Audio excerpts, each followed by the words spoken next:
మన ఇండియాలో smart phone మార్కెట్లో 20,000 అంతకంటే తక్కువ బడ్జెట్లోనే ఎక్కువగా స్మార్ట్ ఫోన్లు అమ్ముడుపోతూ ఉంటాయి. ఆ పర్టికులర్ బడ్జెట్కే మార్కెట్ షేర్ కూడా ఎక్కువగా ఉంటుంది. ఆయా బడ్జెట్లో గత కొన్నేళ్ల నుంచి ఇండియన్ స్మార్ట్ ఫోన్ మార్కెట్ని ఏలుతున్న బ్రాండు, చాలామందికి favourite brand and well established బ్రాండే రెడ్మీ. బట్ 2025లో రెడ్మీ పరిస్థితి ఏంటి?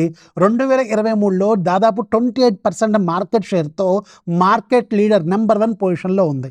బట్ 2025 వచ్చేటప్పటికి జస్ట్ 7% మార్కెట్ షేర్తో 6th పొజిషన్కి పడిపోయింది.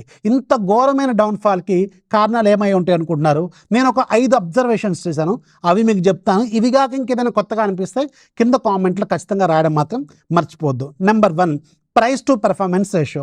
రెడ్మీ నోట్ 10 సక్సెస్ తర్వాత వీళ్ళు భయంకరంగా రేట్లు పెంచారేమనేది నా పాయింట్.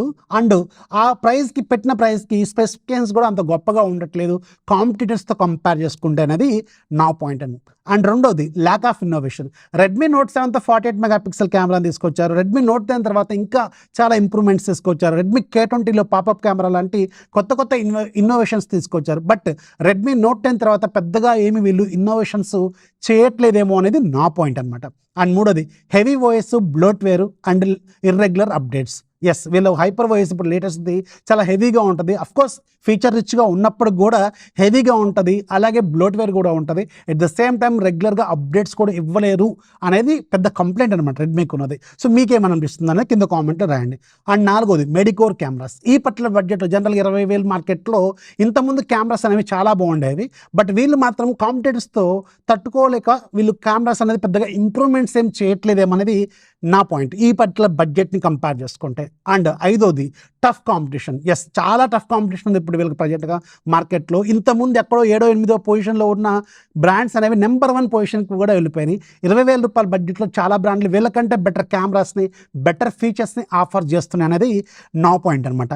మీకేమనిపిస్తుంది? అసలు 2025 తర్వాత అయినా రెడ్మీ మళ్ళీ కంబ్యాక్ ఇస్తుందా లేదా? సో వీళ్ళు మళ్ళీ ఏదైనా కొత్తగా ఇన్నోవేట్ చేసి ఇంకొంచెం బెటర్ ప్రైజింగ్తో, బెటర్ ఫీచర్స్తో తీసుకొస్తేనే మార్కెట్లో నిలబడుతుంది. లేకపోతే ఇప్పుడు 6th పొజిషన్లో ఉంది, తర్వాత కనుమరుగయ్యే అవకాశం కూడా ఉంటుందనేది నా అబ్జర్వేషన్ అనమాట. మీకు ఏమైనా కొత్తగా అనిపిస్తే కింద కామెంట్లో ఖచ్చితంగా రాయండి. ఇన్ఫర్మేషన్ అయితే లైక్ చేయండి, ఫాలో చేయడం మాత్రం మర్చిపోవద్దు.